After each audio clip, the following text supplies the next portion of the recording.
strange signal came on a Tuesday. It buzzed through NASA's deep space receivers unlike anything they had heard before. The pattern was too regular, too perfect to be natural. Dr. Alan Carter rubbed his tired eyes as he studied the signal, patterns on his screen. For 3 days straight, he had barely left his office at the Space Communication Center in Houston.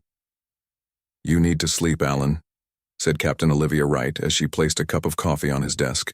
"Sleep can wait," he replied, not taking his eyes off the screen. "This is it, Olivia. First contact." Captain Wright leaned over his shoulder. As the lead officer assigned from the Space Defense Force, she needed to understand what they were dealing with. "Can you decode it?" she asked. Alan nodded slowly. "It's not random. There's a mathematical sequence here that acts like a key. Whoever sent this wants to be understood." The year was 2087. Earth had changed much in the last 60 years. Climate disasters had forced nations to work together. The old rivalries between countries had faded as humanity faced bigger challenges. The Space Defense Force was new, created just 10 years ago when the first moon colony was established. Alan worked through the night. By morning, he had cracked the basic structure of the message. By the end of the week, he understood enough to be worried. "They call themselves the NIGMA Empire," Alan explained to the emergency council that gathered in Washington. "They're a coalition of 7 different alien species. They've controlled most of the Orion arm of our galaxy for thousands of years." Admiral Frank Patterson, the head of Earth's combined military forces, leaned forward. "Are they hostile?" Alan hesitated. "Not exactly hostile, more dismissive. They see us as primitives. They're sending a diplomatic team to incorporate Earth into their empire as a protected resource world." "What does that mean?" asked the president. "It means we become a client species with limited rights. We would serve them, not join them, as equals." The room fell silent. Then Admiral Patterson spoke. "How long do we have?" "Their ships will arrive in 3 months." The admiral exchanged glances with the president, who gave a slight nod. "Dr. Carter, what you're about to hear is classified. At the highest level," the admiral said. "Earth has had faster-than-light technology for nearly 20 years. We've kept it secret while building our fleet. We're not as helpless as these NIGMA aliens think." Alan was shocked. "We have spaceships? Real spaceships?" 36 vessels hidden in the asteroid belt," Captain Wright explained. "I was assigned to your team because of my experience with them." 3 months passed quickly. Dr. Zachary Miller joined Alan's team, focusing on the biological data included in the NIGMA transmission. What he discovered was interesting. The NIGMA species evolved in environments with far less competition than Earth, Zachary explained during a briefing. Their home planets had fewer predators, fewer natural disasters, and more stable climates. They never had to adapt the way humans did. "How does that help us?" asked Captain Wright. "Their concept of warfare is ceremonial and limited," Zachary continued. "They haven't fought a real war in over 1,000 years. Their hierarchy is rigid. They can't adapt quickly to new situations. The day the NIGMA ships arrived, they positioned themselves in orbit around the moon. Their vessels were massive, elegant structures that seemed to shimmer against the blackness of space. A smaller shuttle descended to Earth, landing at the prepared site in the Nevada desert. The aliens who emerged looked almost like tall, thin humans with pale blue skin and large, dark eyes. They moved with a grace that seemed unnatural. The lead diplomat, who called himself High Envoy Trell, spoke perfect English through a translation device. "We are pleased to welcome Earth into the protection of the NIGMA Empire," he announced, to the gathered world leaders. "Your transition to resource world status will be smooth if you cooperate fully." Dr. Miller stepped forward. "High Envoy, I've studied your biological and historical data. I believe you may be underestimating humans. Our history is filled with conflict and adaptation. We are not like the other species you've encountered." The High Envoy's expression didn't change, but his tone became condescending. "All primitive species believe they are special, Dr. Miller. We have incorporated over 300 worlds into our empire. The process always goes the same way. In orbit above Earth, hidden by the moon's shadow, Admiral Patterson gave the order to power up Earth's secret fleet. The sleek black ships, designed to absorb rather than reflect light, were nearly invisible against the backdrop of space. "All vessels report ready, Admiral," said his communications officer. "Hold position," the Admiral ordered. "Let's see how the diplomacy plays out first." Back on Earth, the NIGMA delegation laid out their terms. Earth would provide resources and labor. In return, they would receive limited access to NIGMA technology and protection from other spacefaring races. Humans would not be allowed to leave the solar system without special permission. That night, the president called an emergency meeting. "We have two choices," she said. "Accept their terms or reveal our true capabilities and resist." Admiral Patterson stood. "My fleet is ready. We don't know if we can win a war against them, but we can show them we're not easy prey." Dr. Carter spoke up. "There's a third option. We pretend to accept their terms while gathering intelligence and strengthening our position. From what Dr. Miller has learned, the NIGMA Empire isn't used to deception or resistance. Their overconfidence is a weakness we can exploit." The president nodded slowly. "How long would we need?" 6 months, Admiral Patterson replied. 6 months to study their technology, understand their tactics, and prepare our response. The decision was made. Earth would appear to submit while secretly preparing for resistance. In the halls of the NIGMA Empire's High Council, far from Earth, intelligence reports were being reviewed. An analyst named Vrex presented his findings to the council. "The humans show unusual brain patterns and social structures," Vrex explained. "Their history contains extensive warfare and rapid technological advancement. I recommend caution in our approach." High Counselor Zex waved a dismissive hand. "They are a single-planet species with primitive technology. What threat could they possibly pose to an empire spanning hundreds of star systems?" "That is precisely the attitude that concerns me," Vrex replied. "They appear uniquely adapted to overcome seemingly impossible odds. Their fictional stories often feature scenarios where they defeat vastly superior forces." "Fiction is not reality," another counselor scoffed. "Process their world as planned." As the council meeting ended, Vrex lingered, staring at the holographic image of Earth rotating slowly above the table. "I hope we are not making a grave mistake," he murmured to himself. "These humans are unlike any species we have encountered before." Back on Earth, as the NIGMA administrators began setting up their base on the moon, humanity prepared in secret. The resistance had begun. 6 months had passed since the NIGMA Empire established their base on the moon. To all outward appearances, humans had accepted their new status. NIGMA administrators walked freely through major cities. Their ships came and went from Earth without resistance. Resource collection had begun in remote areas of the planet. But beneath this calm surface, a storm was brewing. Colonel Lisa Blackwood slipped through the shadows of an abandoned warehouse in Detroit. Once a car factory, it now served as a meeting point for resistance leaders. 5 people waited for her inside, their faces lit only by a small lamp in the center of their circle. "Report," Lisa said as she took her seat. Major Ryan Daniels, her second-in-command, spoke first. "We hit 3 NIGMA supply ships last week. They still think it was an accident. Their investigation found equipment failure as the cause." Lisa nodded. Ryan had spent years in special forces before the aliens came. He understood how to make attacks look like accidents. "What about the moon base?" Lisa asked. "Their shields go down for 8 minutes during shift changes," said Nicole Evans, a former engineer from NASA, who now worked on reverse engineering NIGMA technology. "We've mapped their patterns. They're creatures of habit, same schedule every day." Nicole's husband, Dr. Gregory Evans, cleared his throat. "I've gained their trust. They've given me access to their medical database. As a human doctor working with the NIGMA, he was perfectly positioned as a spy. They have no immunity to common Earth viruses. Even a cold could incapacitate them. The last person in the circle was Sam Powell, a communications expert. I've cracked their basic command codes. We can listen to their ship communications, but they don't know it yet." Lisa took in all this information with a grim smile. "Good. Very good. But we need to coordinate with other cells. The time for small strikes is ending. Soon we hit them hard. On the moon, inside the gleaming NIGMA Administrative Center, Grand, Marshal Extlac received the daily reports. His blue skin had a greenish tint around his eyes, a sign of stress in his species. "Another supply ship lost?" he asked, his voice sharp.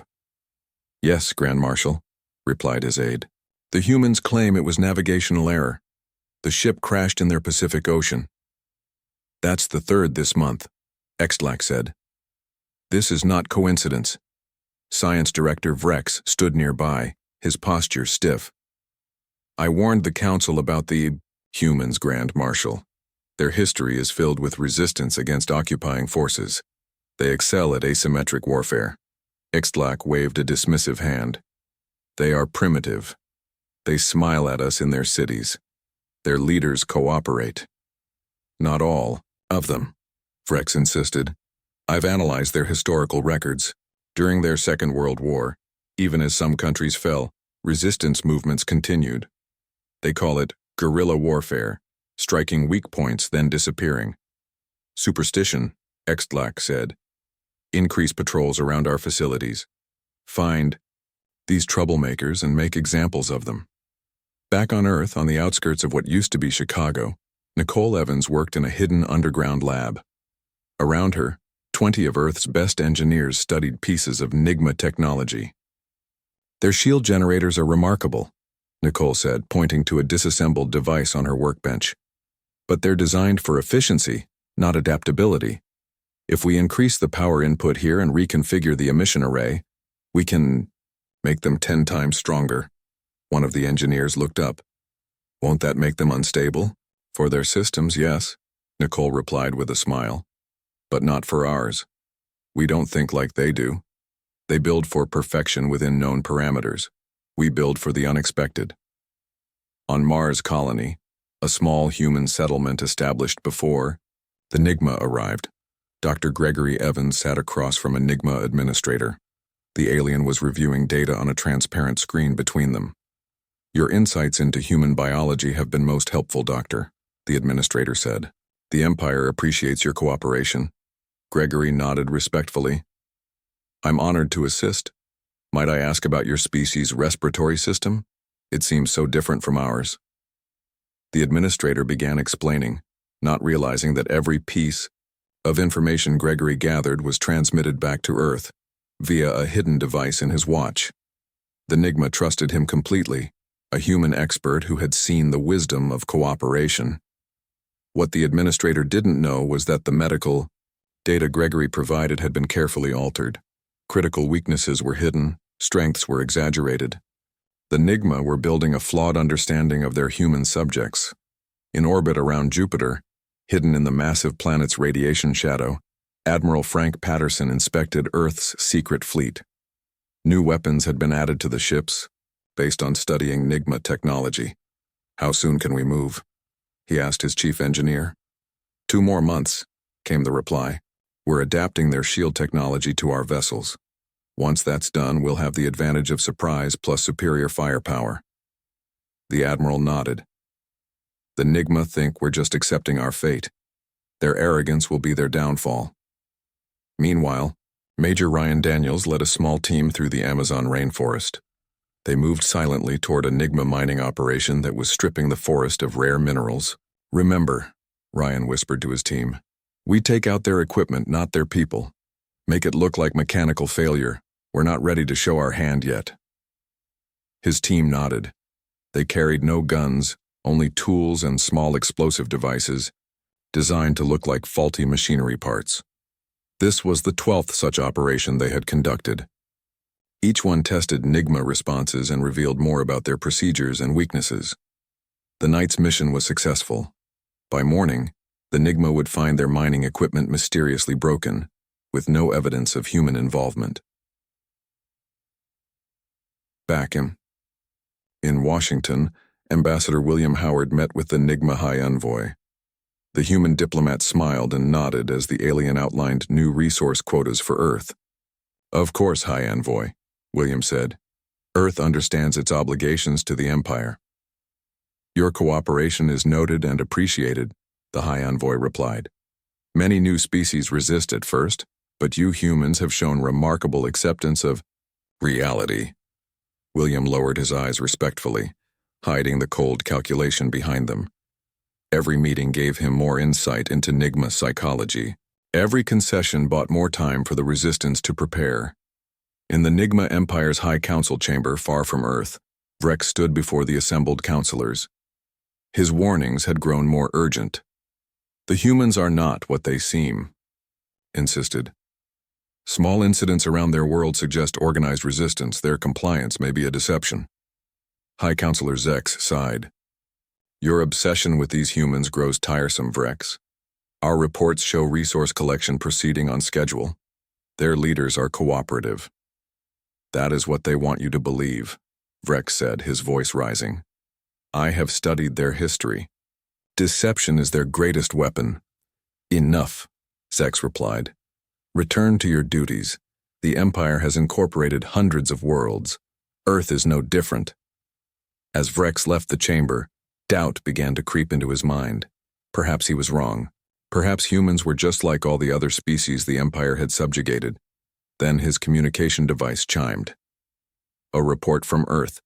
Simultaneous attacks on 3 NIGMA outposts, all made to look like accidents. But the pattern was too precise, too coordinated. For the first time in its long history, the NIGMA Empire faced an enemy unlike any other, and they had no idea what was coming. 2 years had passed since the NIGMA Empire first arrived on Earth. For the past 6 months, the attacks on their operations had increased. Still, the Empire dismissed these as isolated incidents, the work of a few rebellious humans who would soon be caught and punished. They were wrong. Admiral Catherine Bennett stood on the bridge of the Earth flagship Guardian, hidden in Jupiter's shadow along with 30 other ships. The human fleet was ready. For months they had trained, adapting NIGMA technology and improving it in ways the aliens had never imagined. "All ships report ready, Admiral," said her communications officer. Catherine nodded. "Begin Operation Trojan Horse." Across the fleet, engines powered up. The ships moved out of Jupiter's shadow, their new stealth systems making them invisible to NIGMA sensors. The moment of surprise would be their greatest advantage.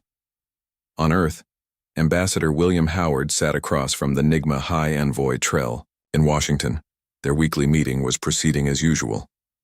"We appreciate your continued cooperation, Ambassador," Trell said. "Your planet's resources have proven most valuable to the Empire." William smiled politely. "We are happy to serve. The greater good of the Empire." A small device in William's pocket vibrated once. The signal. The offensive had begun. "High Envoy," William said. "Before we continue, would you care for some water? You seem a bit tense today."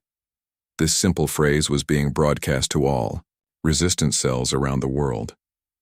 It was the code to begin the coordinated ground attack. In orbit around Earth, NIGMA patrol ships suddenly detected multiple objects approaching from the direction of Jupiter. Before they could react, the human fleet opened fire. The NIGMA shields designed to repel meteoroids and radiation failed against the modified weapons. On the moon base, Grand Marshal Extalac received frantic messages from his ships.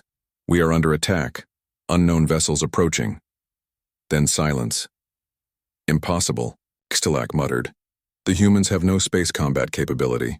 Science Director Vrex rushed into the command center. "I warned you. The humans have been deceiving us from the beginning." Extalac turned to his communications officer. "Contact the Empire fleet. We need reinforcements." "Our long-range communications are down," the officer replied, panic in his voice. "Something is blocking our signals." That something was Dr. Samantha Powell's revolutionary quantum communication system. While jamming NIGMA frequencies, it allowed human forces to coordinate instantly across vast distances. Samantha sat in a bunker beneath Denver directing the electronic warfare that was crippling NIGMA command and control. "Their ships can't talk to each other," she reported to Admiral Bennett. "They're operating as individuals, not as a fleet." This was the critical advantage. NIGMA ships, like their society, relied on clear hierarchical instructions.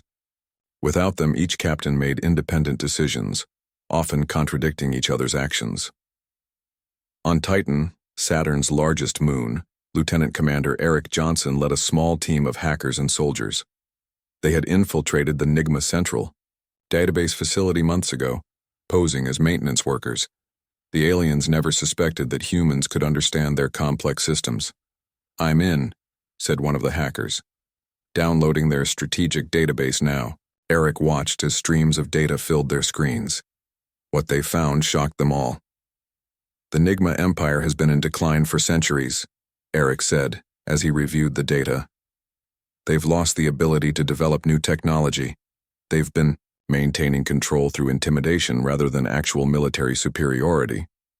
This information was immediately transmitted to Earth Command using Samantha's quantum network. In the Washington meeting room, Ambassador William continued his conversation with High Envoy Trell as if nothing was happening. Suddenly the building shook. "What was that?" Trell demanded, standing up. William remained seated, calm. "That, High Envoy, is the sound of your administration center being taken over." For the first time, Trell saw the truth behind William's diplomatic smile. "You've been planning this all along." 2 years, William confirmed. "While you dismissed us as primitive and compliant, we studied your weaknesses. We adapted your technology and improved it. Today, the NIGMA Empire loses Earth. Across the planet, resistance cells attacked NIGMA installations simultaneously. In orbit, the human fleet engaged the surprised NIGMA ships. On the moon, special forces teams landed near the NIGMA base. Admiral Bennett watched from her command screen as the battle unfolded. NIGMA ships fought bravely but without coordination. Their tactics were predictable, following the same patterns they had used for centuries. Against human asymmetric warfare, they had no defense. "Their flagship is attempting to flee," reported her tactical officer. "Let it go," Bennett ordered. "We want survivors to report what happened here." On the moon, Base Grand Marshal Ixtilak prepared to evacuate. Science Director Vrek stood nearby, watching as staff rushed to gather essential items. "I told you not to underestimate them," Vrek said quietly. "Humans evolved on a death world. Competition and adaptation are in their nature." Ixtilak glared at him. "Save your wisdom for the High Council. They will want an explanation for this disaster." As they boarded their escape shuttle, explosions rocked the base. Human forces had breached the outer defenses. "Their attack patterns make no sense," Ixtilak said, studying the tactical display. "They strike from multiple directions with no clear center. How can they coordinate without central command?" Vrex had no answer. The NIGMA mind, used to order and hierarchy, could not comprehend the distributed decision-making that humans employed so effectively. By the end of the day, Earth was free. The moon base had fallen. The NIGMA presence in the solar system had been reduced to a few damaged ships fleeing toward the Empire's nearest outpost. In the White House Situation Room, President Julia Carter addressed the leaders of the resistance. "Today marks the beginning, not the end," she said. "The NIGMA Empire will respond. They cannot allow this defeat to go unchallenged." Admiral Bennett nodded. "We've gained valuable intelligence from their database. Their nearest major fleet is 3 months away at their fastest speed. We'll be ready."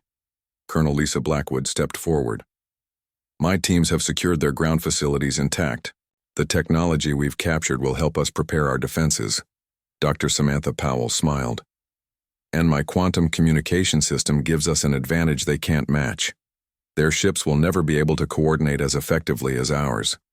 The President looked at each of them. "Then we continue as planned. We defend the solar system while preparing for the next phase, taking the fight to them." Ambassador William Howard, who had spent 2 years pretending to be a cooperative servant of the Empire, spoke last. "The NIGMA have ruled through fear for millennia. They've forgotten how to fight a real war. They've forgotten how to innovate. Their empire is a hollow shell, maintained by the memory of past glory." On the NIGMA homeworld, the High Council received news of the disaster at Earth. For the first time in living memory, the council chamber was filled with shouting and arguments. "How could this happen?" demanded High Councilor Zex. "They were primitives." The NIGMA fleet commander stood before them, trembling. "The humans use technologies we've never seen before. They adapted our own systems and improved them. Their ships appeared out of nowhere. Their attacks had no pattern we could predict. In the back of the chamber, Vrex listened quietly. He had warned them repeatedly. Now it was too late. The sleeping giant had awakened, and the NIGMA Empire would never be the same again. 5 years had passed since Earth freed itself from the NIGMA Empire. Humanity had not been content to simply defend their home system. They had pushed outward, taking the fight directly to their former oppressors. General Diana Rodriguez stood on the bridge of the UES Defiance, the newest and largest ship in the United Earth Fleet. Through the view screen, she watched as the planet Valara rotated slowly. Once a NIGMA stronghold, it was now the fourth world liberated by human forces. "The Valarans are requesting a meeting, General," her communications officer reported. Diana nodded. "Tell them I'll be down shortly. The Valarans were not part of the original NIGMA species. Like humans, they had been conquered and forced to serve the Empire. Unlike humans, they had endured 500 years of subjugation." In the main hall of the Valaran capital city, Diana met with their council of elders. The Valarans were tall, slender beings with silvery skin that seemed to shimmer in the light. "For centuries we dreamed of freedom," said Chief Elder Crone. "Yet we never found the courage to resist until you showed us it was possible." Diana smiled. "Courage isn't about not being afraid. It's about acting despite fear. My people were afraid too, but we refused to accept our fate." "The NIGMA told us resistance was futile," another elder said. "That their empire had never been defeated." "They told us the same lie," Diana replied. "But we discovered their weakness. They stopped evolving. They stopped adapting. When faced with something new, they don't know how to respond." The Valarans were not the only species joining the human cause. Across what had once been NIGMA space, subjugated worlds were rising up. Admiral Kevin Mitchell led the diplomatic efforts, forming a coalition of free planets. "We don't want to replace one empire with another," Kevin explained to representatives from 12 formerly conquered worlds. "Each planet should govern itself, with an alliance for mutual defense and trade." This idea was revolutionary in a region of space that had known only imperial rule for thousands of years. Many species were suspicious at first, unable to believe that humans wanted partners rather than subjects, but actions spoke louder than words. On each liberated world, humans helped establish independent governments, then withdrew their military presence except for defensive support. On the NIGMA homeworld, Emperor Zoxar faced a crisis unlike any in imperial history. The palace, with its towering crystal spires that had stood for 10,000 years, now felt like a prison. "How many systems have we lost?" he asked his advisors. 23, Your Eminence," replied High Minister Grell. "The outer territories are in open revolt. The human fleet has penetrated as far as the Cygnus sector." Zoxar's skin paled to a lighter blue, a sign of extreme stress. "How is this possible? We outnumber them. Our empire spans hundreds of worlds." Science Director Vrex, who had survived the disaster on Earth and risen in rank due to his early warnings, stepped forward.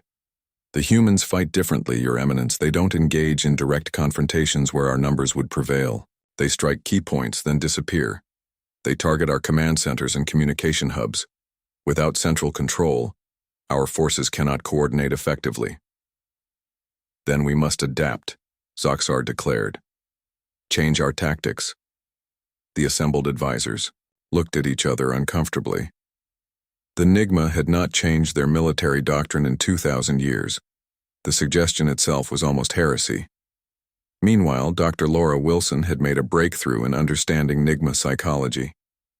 Working with Captain Jason Phillips at the Strategic Research Center on Mars, she had developed profiles of NIGMA decision-making patterns. "They think in straight lines," Laura explained to a room full of fleet commanders. "If A happens, then B must follow. Their entire society is built on predictability and order." "Which is why our chaos strategy works so well," Jason added. "What looks like random attacks to them actually follows complex patterns they can't recognize." Laura nodded. "Exactly. They've evolved in environments with minimal threats. Their brains haven't developed the pattern recognition skills that humans have. When we do something unexpected, they freeze, waiting for instructions from higher authority. This insight had led to battle strategies that seemed like madness to NIGMA commanders, but followed patterns that human forces could anticipate and exploit. The result was consistent victories despite often being outnumbered. Beyond the tactical advantages, humans had continued to improve upon NIGMA technology. Engineer Nicole Evans, now heading the Advanced Research Division, had taken the aliens' shield systems and weapons to levels their creators never imagined possible. The NIGMA stopped innovating centuries ago, Nicole explained to visiting officials. They found technologies that worked well enough and simply mass-produced them. They never asked what if or how can this be better? Those questions are fundamental to human thinking. The biggest test of human innovations came at the Battle of Proxima Centauri. A NIGMA fleet twice the size of the human forces arrived to reclaim the star system. Admiral Bennett commanded the defense. "They're forming their traditional crescent attack pattern," reported her tactical officer. Bennett smiled. "Just as we expected. Spring the trap." Human ships suddenly accelerated to speeds the NIGMA had never seen before. They broke into smaller groups, each targeting specific vulnerabilities in the enemy formation. What appeared to be chaos to NIGMA commanders was actually a carefully choreographed dance, designed to split the enemy fleet and isolate its components. "Their flagship is trying to coordinate a response," the communications officer noted. "But our jamming systems are keeping their ships isolated." Within hours, the numerically superior NIGMA fleet lay in ruins. Those ships not destroyed retreated. In disarray, news of the defeat spread quickly through the Empire. For the first time in its history, the NIGMA had lost a major star system that wasn't part of the original human sphere. The psychological impact was devastating. On worlds that had served the Empire for generations, people began to question. If humans could defeat the invincible NIGMA, perhaps the Empire wasn't as all-powerful as they had been taught to believe. Emperor Zoxar received the news of the Proxima defeat in his private chambers. For a long moment he stood in silence, looking out at the 3 moons that orbited the NIGMA homeworld. "They won't stop," he said at last. "The humans won't be satisfied until our entire empire is dismantled." Science Director Vrex, who alone had been summoned to deliver the news, replied quietly, "They offer peace terms, Your Eminence. They demand independence for all subjugated worlds, but they do not seek our destruction." The Emperor turned, his eyes narrow. "Can we trust them?" "They have honored every agreement made with liberated worlds," Vrex said. "Unlike us, they seem to prefer allies to subjects." Emperor Zoxar sank into his throne. 10,000 years of NIGMA history weighed on his shoulders. He was the 43rd emperor of his line, and he might be the last. "Prepare a delegation," he ordered. "I wish to understand these humans better before I decide our next move." But even as the emperor considered peace, hardliners in the NIGMA military prepared for one final desperate gamble to crush the human threat once and for all. 8 years had passed since the NIGMA Empire first arrived on Earth. What began as a routine expansion for them had turned into the greatest disaster in their 10,000-year history. Over 60% of their territory was now lost, either liberated by humans or in open revolt. On Earth, now the capital of the Human Confederation, which included 17 formerly subjugated species, President Sofia Martinez prepared to address the United Planets Assembly. The Grand Hall was filled with representatives from across what had once been NIGMA space. 8 years ago, we were just one planet facing what seemed like an invincible empire, Sofia began. Today we stand together as free worlds, united, not by force but by choice. The assembly applauded. Among them were species who had served the NIGMA for centuries, never daring to dream of freedom until humans showed it was possible. Today we will discuss the terms we will offer to what remains of the NIGMA Empire, the president continued. We do not seek their destruction, but we will accept nothing less than the complete dissolution of their imperial structure. Each NIGMA world must be allowed to choose its own path forward. Meanwhile, aboard the flagship of the Human Confederation fleet, Admiral Bennett received troubling news. The NIGMA hardliners have seized control of their military, her intelligence officer reported. Emperor Zoxar has been placed under house arrest. They're gathering their remaining forces for one final attack. Bennett sighed. She had hoped the more reasonable elements within the NIGMA leadership would prevail. How many ships? Over 300, Admiral. They're stripping their core worlds of defenses for this assault. Then they're desperate, Bennett said. Contact General Rodriguez and Admiral Mitchell. It's time for Operation Final Dawn. For months, human intelligence had predicted this possibility. The hardliners would never accept the end of their empire. They would rather destroy everything than adapt to a new reality. On the NIGMA homeworld, Grand Marshal Kell addressed his War Council. Unlike his predecessors, he understood the human threat. We have studied their tactics, he told the assembled commanders. We have adapted our strategies. This time, we will crush them with overwhelming force. But what Kell didn't know was that his plans had been compromised from the beginning. Humans had inserted agents into the highest levels of NIGMA command. Every order he gave was transmitted instantly to the Human Confederation. As the NIGMA fleet assembled near their homeworld, Emperor Zoxar sat in his palace, now a prisoner in all but name. Science Director Vrex had managed to gain access to him. Your Eminence, Vrex said quietly, this attack will fail. The hardliners are leading us to complete destruction. Zoxar looked tired. The proud blue of his skin had faded to a pale gray. I know. I finally understand what you tried to tell us years ago. Humans evolved on a death world where competition and adaptation were necessary for survival. Their history of constant warfare gave them perspectives and capabilities that our species could never develop. Then help me stop this madness, Vrex pleaded. There are those in our military who will still listen to their emperor. Zoxar stood, finding new resolve. Contact the humans. Tell them I wish to negotiate directly. As the NIGMA war fleet prepared to depart, a shocking message spread through their command network. Emperor Zoxar, breaking his house arrest with the help of loyal guards, ordered all ships to stand down. Grand Marshal Kell was furious. Ignore the order. The Emperor has been compromised. But doubt had spread among the fleet. The Emperor was the living symbol of their civilization. To disobey his direct order was unthinkable in their hierarchical society. The final confrontation occurred not in space, but in the Grand Council chamber of the NIGMA capital world. Ambassador Richard Bennett, brother of Admiral Catherine Bennett, presented the terms of surrender to the assembled NIGMA leadership. The Human Confederation offers peace on the following terms, Richard stated. First, the complete dissolution of the NIGMA Empire as a political entity.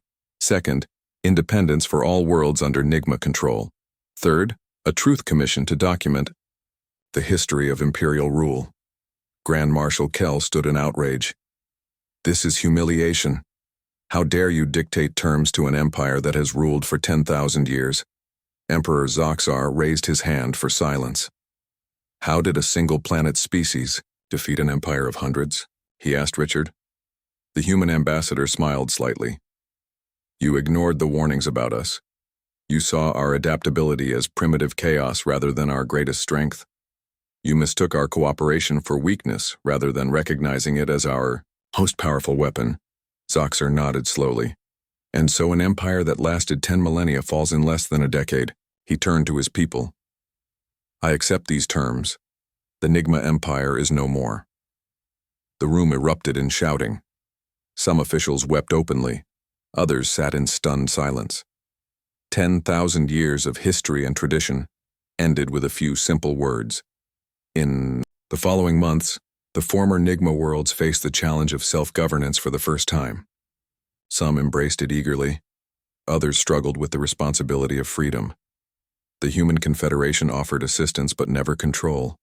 Dr. Alan Carter, who had first decoded the NIGMA message years ago, now helped design a new interstellar alliance based on equality rather than domination. The species that once comprised the NIGMA Empire joined this alliance one by one, finally understanding that their rigid hierarchies had been not a strength, but a fatal weakness. 50 years later, the former NIGMA homeworld had become a thriving center of commerce and cultural exchange. In the central plaza of the capital city stood a monument with words in both human and NIGMA languages. The stars belong not to those who claim them first, but to those who understand that adaptation, not tradition, is the key to survival. Young NIGMA teacher named Jex, a distant descendant of Emperor Zoxar, brought his students to this monument each year. Today, a small human girl visiting with her parents asked him a question. Why did your people fight against humans if they knew they would lose? Jex smiled gently. We didn't know we would lose. For thousands of years, no one had challenged us. We forgot how to change, how to grow. We thought our way was the only way. That seems silly, the girl said with the directness of children. Yes, Jex agreed. But from disaster came wisdom. Look around you. The plaza was filled with beings from dozens of worlds, all going about their business in peace. Ships arrived and departed overhead, carrying goods and ideas across what had once been an empire of fear and now was an alliance of equals. My ancestors ignored warnings about humans, Jex told his students. They couldn't imagine that their empire would ever end. But sometimes the end of one thing is necessary for something better to begin. The NIGMA Empire was gone for good. But the species that once ruled it had finally learned to adapt, to change, to grow. In the end, that was humanity's greatest gift to them. Not defeat, but transformation. And in the vast, star-filled sky above them, human ships continued to explore, outward, seeking new challenges, new friends, and new possibilities. It was their nature. It was what made them human.